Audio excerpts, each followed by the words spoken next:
Музее музыки и фольклора народов Якутии открывается выставка «Фея музыки», посвященная 95-летию со дня рождения первого профессионального хормейстера Якутии, народной артистки Республики Саха, заслуженной артистки РСФСР и ЯСР, отличника телевидения и радио, председателя Якутского отделения Всероссийского хорового общества Февронии Алексеевны Баишевой.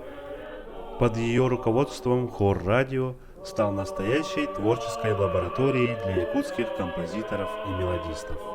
Исполнялись все их хоровые песни и кантатно-ораториальные произведения крупной формы.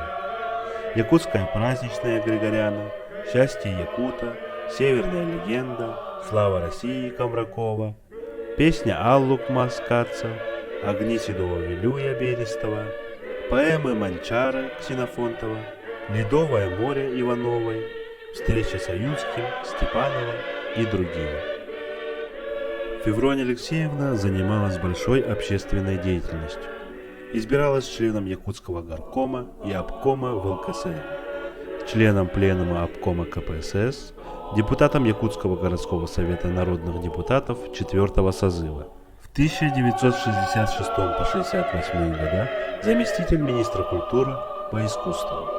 В 1992 по 1994 года заведующая залом «Профессиональное музыкальное искусство Якутии» в Музее музыки и фольклора.